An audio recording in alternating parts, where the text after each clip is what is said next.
The Nigerian government failed Baba Suwe. The Nigerian masses failed Baba Suwe. They ruined his career, they ruined his health, and the man died like somebody that is not that doesn't have a career. Baba Suwe lost his leg, he couldn't walk. He will call me severally, he will say, Yomi, mi ò lè rìn mọ́, ra wish shower for me. Wọ́n gbé mi lọ yàgbẹ́ ni, wọ́n gbé mi sórí ṣáà, kó tó gbé mi dé pálọ̀. Just few seconds. That is not how Baba Suwe should die. That is not how he should end his life. If he should ever want to die. Kilarigbo Live TV, ìkànnì amúlùdún àkọ́kọ́ tó ń gbé àṣà àti ìṣẹ̀lẹ̀ Yorùbá lárugẹ. Atagbantagba lóde tagbangba ló ti pápá tó ní kí ló ní tagbangba ó ṣe. Àwọn gbàǹkọ́gbì alárinrin ètò ọ̀dọ́ wa ló sodo sí. Mo lè má lè sọ òyìnbó púpọ̀, but nínú Yorùbá tí mo ń sọ, àwọn kan yọ Yorùbá ń bẹ̀. He was.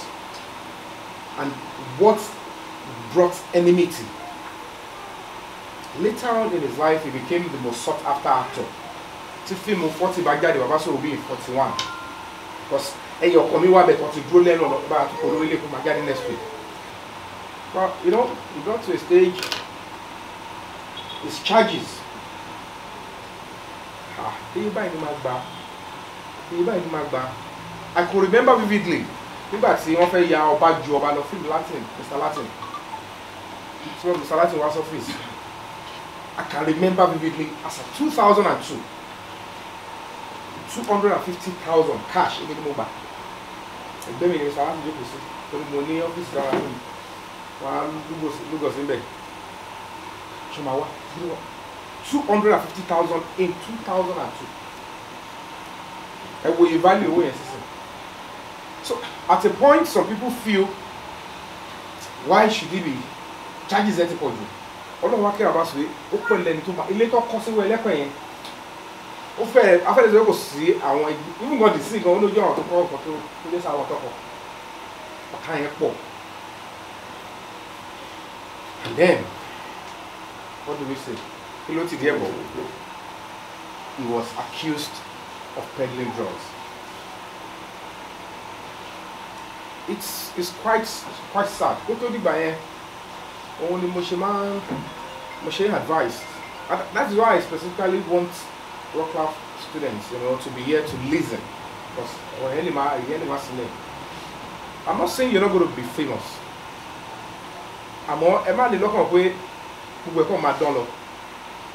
There will be trials. One post there,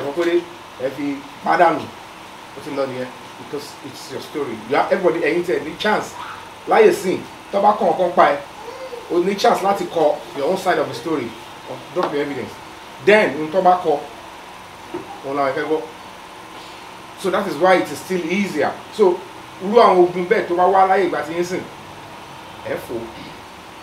but because of these charges, I can remember V-boots who are very, very V-boots. That one you call it motor landing guy. Baba Suwe V-boot, hariwo long, everything. He got so many enemies because he was. And the young DLA officer, who then she film, but one day ten koro. He had any for me information. To buy you, in Tabari, one of my Jembe. Told they were any shake for me, yeah, chef. Simba funny description, Uncle Intel report all over the world, embassies, security, DSS, they work on intelligence report. Even governors, information called this. I mean, the governor come and said the security report. I'm not going again. You order me to the intel report. So I'm intel report here. I want to the shake cannot. One man look gosabe that stuff. One fish shake me. So it's quite unfortunate. They ruined his career. He was accused of drugs. If you about a conversant and getting travel like that, because I'm saying this so that you all know and you'll be prepared. The reason why you need to be bold. Why I go about bold. That is going along from level or courage, Latin defend our irú ìdọ̀tí yẹn ó lè má ṣẹlẹ̀ bọ́ ó ní àwọn ibi téèyàn máa dé tó bá dé airport tẹ́ni tí ò yẹ kó pagìrì mọ́ ẹ tó bá pagìrì mọ́ ẹ yìí ó lè má gbọ̀n òun la ṣe ń campaign that torture trial by ordeal kan yọ kúrò torí nǹkan tó máa ń tìdí ẹ̀bọ̀ kò kí ń bọ́ sí gbogbo alámọ̀ pé tó bá travel tó bá dé airport except even kọ́tẹ̀ ní intel report you are still under suspicion wọ́n bá pè é sorry mo lọ Dubai I suspect pé o gbé cocaine mi ò gbé cocaine o sorry ṣàlẹ̀ run check wa it's still within their right wọ́n mú ẹ lọ sẹ́gbẹ̀ẹ́ nìkan wọ́n á enter orúkọ ẹ àti pálí ẹ wọ́n á máa ṣe test fún ẹ o wọ́n á gbé sínú machine wọ́n á ṣe àyẹ̀wò wọ́n bá rí nǹkan kan bẹ́ẹ̀ pé kí lélẹ̀ èmi ò mọ̀ nǹkan tẹ́ rí o kí ló wà bẹ́ẹ̀ ok ká lè fi ojú rí gan ní áfíjí wọ́n ní mo kọ́ àmọ́ alápẹ̀rẹ̀ wọ́n á fún ẹ ní wọ́n fún wọn ní inducing wọ́n máa induce ẹ wọ́n á fún ẹ ní drink àti oògùn kó lè ya gbogbo nǹkan under close supervision wọ́n máa yà ẹ́ àwọn máa ṣe kámẹ́rà àwọn máa ṣó ẹ̀ bó ṣe yà ẹ́ síta gbogbo táwọn sọ under 1 hour they will know whether you are carrying drugs or not but why would somebody of Babasuwe status wọ́n á mú ẹ ló gbé gbaná ẹ ló ṣe kí ni wọ́n probably because maybe èèyàn kan ti rí Babasuwe pé ibi tó ti ọ̀dọ̀ ẹni tó lọ kí pẹ̀lú travel tó ń lọ yẹn o bóyá ẹni yẹn o onígbáná ni o bóyá Babasuwe ṣe mistake sọ ìrìn àjò ẹ̀ tóun dẹ̀ wò pé jẹ́ sọ pé ó gbé kan tó ní kò gbé kọ́sí pé wọ́n ti bá tiẹ̀ jẹ́ mo gbẹ̀sán nìyẹn and then at the end of the day he was stopped you are carrying drugs who but you carry drugs where gẹ́gẹ́ bí olórúkọ you are suspected for carrying drugs ọ̀dẹ̀ mú lọ àwọn èèyàn bí táyé bàjẹ́ dé human rights abuses ẹni tó ṣì suspect tí rí pé wọ́n mú jáde padà wọ́n pé you are if confessed to carrying drugs and an evidence the next thing they will go to the tabloids they will write immediately Babasuwe arrested for drugs peddling pẹ̀lú ẹni tó jẹ́ pé A-list actor tó jẹ́ pé naturally tó bá suspect yẹ tó bá mú wọlé tẹ̀rán kínní tẹ̀rí pẹ̀rí kan tẹ̀ induce tẹ̀tí ní physical evidence you can issue a statement out ẹgbẹ́ ní báyìí ṣe báyìí ìwádìí ó ṣògo kò ṣe pé mo fura sí ẹ a fẹ́ lọ yẹ̀ ẹ́ wò ó ti dípò gbé torúkọ bá ti bàjẹ́ lápá abẹ yẹn ṣó ṣe túnṣe mọ́ ẹni tó wá dùn mọ́ wọn yẹn pẹ̀lú ẹni tó fún lálámí tó rò wá pé aṣọ tẹ́ni yẹn wọ̀ ó sọ fóun time flight tó ń wọ̀ ó sọ fóun so ẹni yẹn kò lè múrọ́ òun intelligence report dẹ̀ làwọn máa ń dì láìlè lórí yìí báwo ló ṣe fẹ́ bọ́ ń bẹ̀ àwọn àna mú ìwé kan gbà tó máa ń ọbẹ̀ lọ kí ni nǹkan tẹ́ rí tó fi sọ pé Babasuwe gbé majority of you do not know wọ́n wá ń show scan nìkan wọ́n wá ń show ibi táwọn kíní cocaine wà even under human autonomy gbogbo èèyàn ló máa ń bìlì pé ikùn lélẹ̀ you thought this is your stomach right this is not our stomach this is our stomach kẹ́mi gan tó mọ̀ pẹ̀lú ẹ̀ṣẹ̀ biology tó I used to think stomach here no nígbà tẹ́ wá gbé graph jáde ó show pellets lápá bí when it's supposed to be lodged there intestine òun ló wà ń gobi òun lè ṣe ni pé tóbi bá lóyún tó bá nǹkan tó máa ń tóbi pé tí kí ni òun bò tó bá ti tóbi ó máa sún intestine yẹn òun ló máa jẹ́ kó fẹ̀ that is why you think this is where the stomach is wọ́n wá ń fi evidence scan ta ṣe rè nobody could fight it though the lawyer fought it but they held him òfin sọ pé ẹnikẹ́ni tí ẹ bá mú for any offence that is bailable ẹ gbọ́dọ̀ dìímú kọjá 48 hours tẹ́ ẹ bá ti ṣetán àti gbé lọ court ẹ grant ẹ ní administrative bail kò kí ń ṣe ẹranko human being ni and human dignity must be preserved but they failed at this part the Nigerian government failed Babasuwe the Nigerian masses failed Babasuwe they ruined his career they ruined his health and the man died like somebody that is not tí ò léèyàn tí ò lẹ́bí tí ò lórúkọ tí ò jẹ́ nǹkan that doesn't have a career Babasuwe lost his leg he couldn't walk he will call me severally he will say Yomi mi ò lè rìn mọ́ ra wíṣà wá fún mi wọ́n gbé mi lọ yàgbẹ́ ni, wọ́n gbé mi sórí iṣẹ́, kó tó gbé mi dé pálọ̀, just few seconds. That is not how Baba Suwe should die. That is not how he should end his life. If he should ever want to die, if anybody should want to die, no human being deserves to die that way. It shouldn't be that way. And that is why it is the tears and pains, the comic tears. Fela said it in his words. He said, we're suffering and smiling. And that is why at the end of the day, you are filming, you want to become a star. You want to entertain Nigerians. The same nation will be there for you when your rights are being breached upon. He said it in court and he said it to me.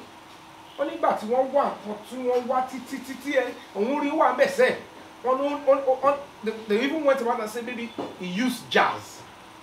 Jazz in this day and age. Anything dimu, we should 48 hours. A dimu a month plus. Bó ṣe wà yẹn ni wọ́n fún ní nǹkan lóòrèkóòrè láti sọ àní Ontario kọ́ ẹ̀ wù jáde. Ẹ jọ ẹni tẹ́ ń fún ní tẹ́ induce bẹ́yẹn tó ń yà sẹ́ tí ó yà kọ́kọ́ tẹ́lẹ̀ kọ́tì ẹ̀ wá jẹ́ pé wọ́n fi jáàsì gbé kọ́ ṣé kò ní rẹ jáàsì kò ní jábọ́ pé o jábọ́ sínú ẹ̀ padà ẹni ẹ̀ lẹ́wọ́ dìbò fún dídí oṣù kan àtàbọ̀. He told me in clear terms. He said nígbà tó dé stage kan tún lọ sí court pé àní ẹ fún aláyè ká dìbò sí. Adájọ́ ẹni no problem, bring him back later. Kàn lè wá rí nǹkan tí ò sọnù, wọ́n wá tí nǹkan bọ́ ihò òdì Baba Suwe. Wọ́n wá. He said I went through all this and at the end of the day, ìgbà táwọn kìíní ẹ fẹ́ bẹ̀rẹ̀ sí ní toll on his body. It led that because he was hypertensive and on diabetes already.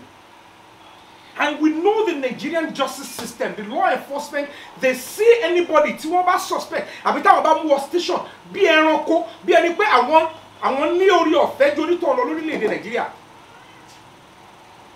They think the fellow citizen, a human being like them, nítorí wọ́n kọ letter, they wrote a letter, I want to become a police officer, I want to become an NDLA officer, I want to become EFCC. It gives them the right and the impetus láti bẹ̀rẹ̀ sí treat you.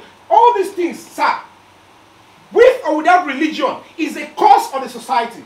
That is why 99.9% of Nigerians are still willing. If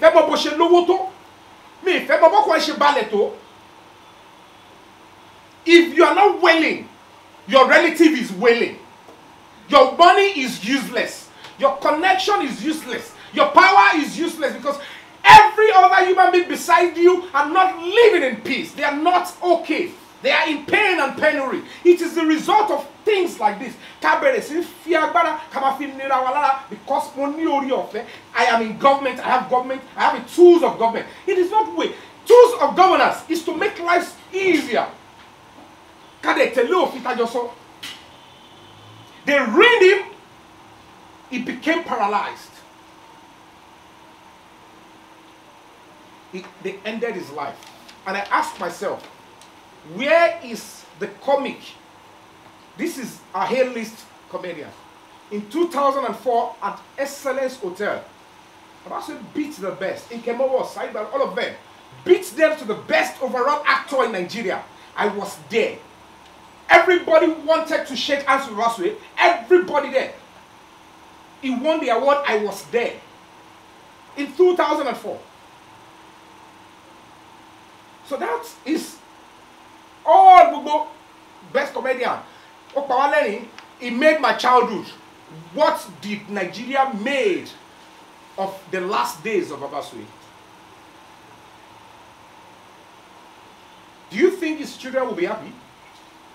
Do you think his children want to be patriotic to the nation Nigeria? So that NDLA officer that did that thinks the children of the man he tortured, he messed up, will invest in the country so that his own children can enjoy.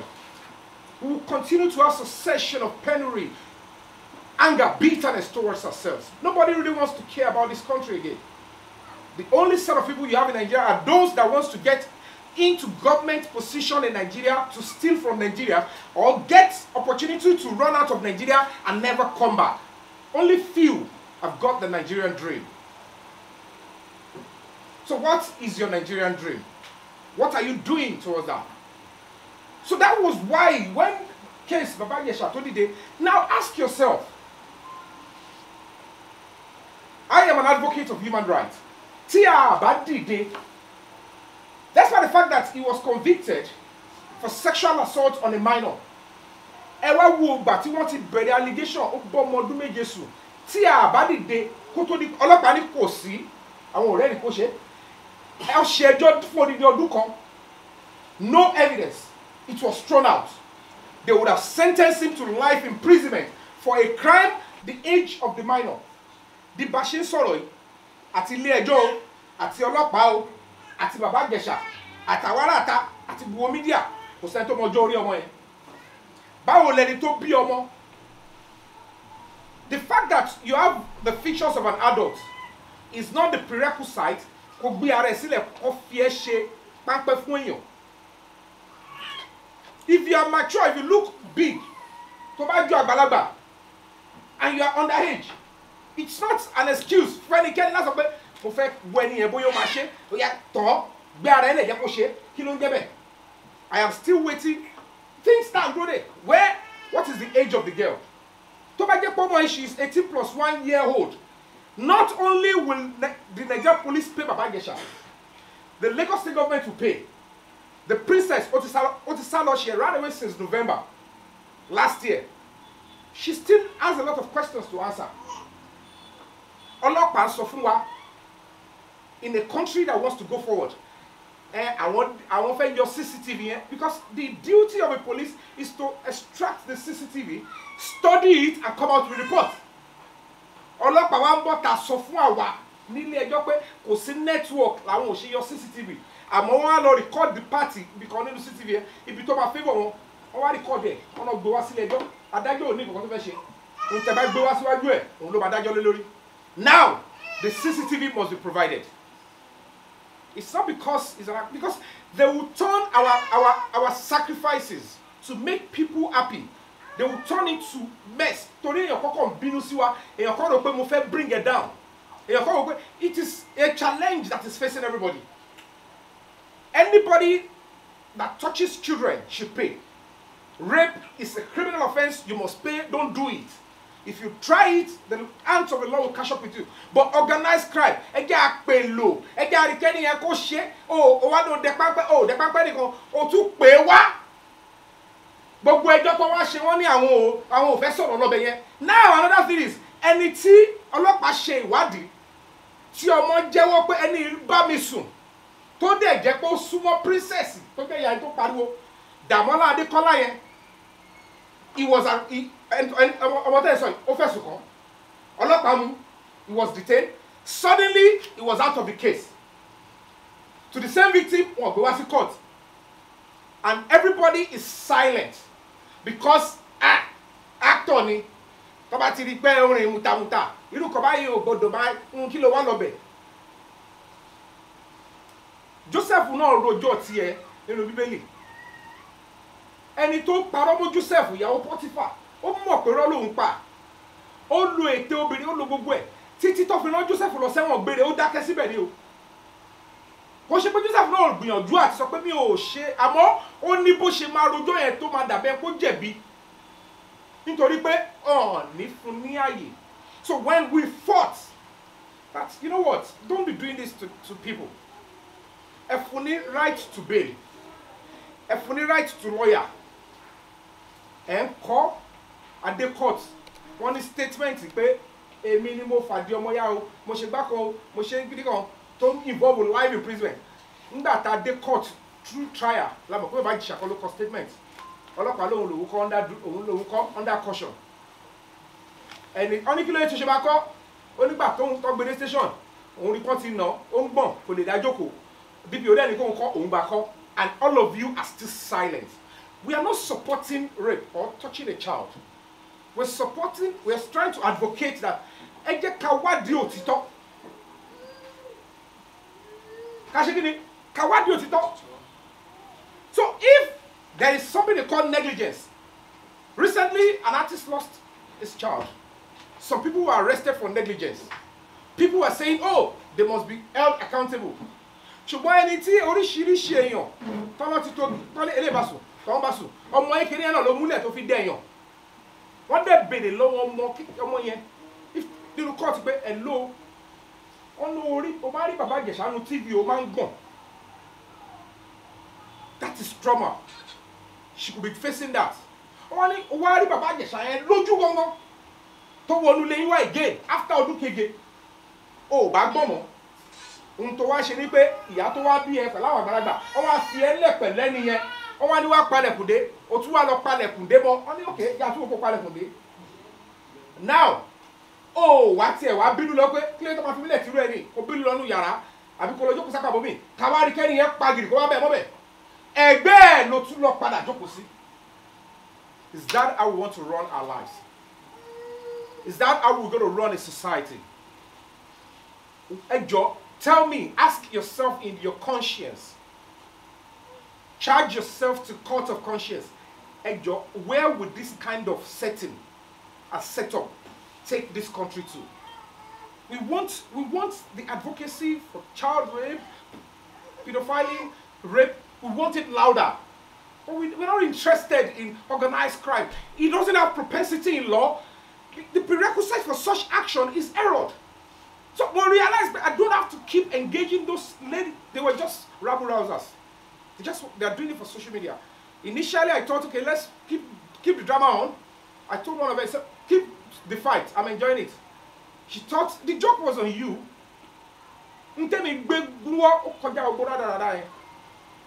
So we are not going to keep, and that is why the case is still in appeal. Naturally, ẹni tó bá fipá bá ọmọ sùn tí ọlọ́pàá bá ṣe ìwádìí wọn dáadáa òun kọ́ ló máa lọ sápìlì òun kọ́. It still shows that there are so many loopholes. Ẹni yẹn ṣì ní ọ̀rọ̀ tó fẹ́ sọ. And then if you come on wádìí ẹgbẹ̀ngbẹ̀ng, you will know that the real truth behind the story. Èmi, ẹ̀yin, adájọ́, ọlọ́pàá, we all do not know. And that is why I am saying the comic tears and pain of Nigeria. Without human rights, we can't go anywhere as a nation. We can never become a developed nation. A Yokuro, we will only wish. And that is why I'm going to appeal to us. Please, let's do all we can. Baba Suwe is done his bit. He entertained us. He made us laugh. Many people were sick in hospitals. He made them happy. He did all he can. But the last question we will ask, did Nigeria make him happy? The last statement he said to me when I was in the UK. Ọlọ́run á jẹ́ kó dé bá mi o. Mo ní wàhálà bàbá Ìjẹ̀ṣà náà ni. Ó ní wọn ò mọ ẹni. Bàbá ṣe ní wọn ò mọ ẹni. Ìdí òótọ́ ló máa ń wà. Ṣùgbọ́n Ọlọ́run á jẹ́ kó dé bá mi. Mo yọ̀ǹda. Do all you can. I understand. But ìnira ẹ̀ pọ̀. He now ended it. Àwọn sọ wá parí ẹ̀ ó ní. So ṣe bó ṣe máa tán fún mi rè. Mo ní Ọlọ́run ò ní jẹ́ kó tán fún yín sà. I will come back. Ẹ máa padà dìde. Wọ́n ní kò sẹ́sẹ̀ mọ́ mi ìlérí mọ́. Wíṣì àyẹn ìgbà wo ló máa bá mi gẹ̀ẹ́tì ẹ̀. Bóyá àwọn àti ẹ̀ máa fi yẹn rìn. It's only a last hope of working as a human being for somebody who is just under 60, early 60s. His last hope of working, a legend, a comic merchant, an A-list actor, his last hope and wish to work is to see if he can get a wheelchair. If you're silent about the rights of others, I don't know what will be your last wish at all. Thank you and God bless you. Kilarigbo Live TV, ìkànnì amúlùdún àkọ́kọ́ tó ń gbé àṣà àti ìṣẹ̀lẹ̀ Yorùbá lárugẹ. Atagbantagba ló dé tagbangba ló ti pápá tó ní kí ló ní tagbangba ó ṣe. Àwọn gbàǹkọ́gbì alárinrin ètò ọ̀dọ́ wa ló sodo sí. mo lè má lè sọ òyìnbó púpọ̀ but nínú Yorùbá tí mò ń sọ àwọn kan yọ Yorùbá ń bẹ̀. Ṣé báwa náà kọ́ Ọlọ́run ọba ni kámú láti Kilarigbo Unlimited. Kilarigbo Unlimited ládùn ètò tí kò láfiwé. Alárakúàrà. Orí ètò Alárakúàrà ní àwàyè lórí Kilarigbo TV. Mo lo ata tomatoes, àlùbọ́sà, ẹyin, mo lo carrot, mo dẹ̀ tún fi hot dog náà sí. Mélòó la fẹ́ kà nínú eyín Adépèlé KPK kò gbọ̀kẹ̀. Kilarigbo ló ń jẹ́ bẹ́ẹ̀. Ká ṣe àkálẹ̀ àwọn ayẹyẹ lọ́nà tí ìgbàlódé léyìí tẹ́yìn ó sì gbádùn ẹ̀. Ọba sọ́yọ̀ ọ̀rọ̀ jábẹ́sì padà, ìwọ ni Olúwa wá fàyè mi ṣe yanu. Kilarigbo Live TV gbọ́n pa ẹ̀. Fún ìpolówó ọjà tàbí àkálẹ̀ èyíkéyìí ayẹyẹ tẹ́ bá fẹ́ ṣe ìyún event coverage pẹ̀lú owó tí ò gani lára. Kilarigbo Live TV ẹ̀rọ amóhùnmáwòrán tíá.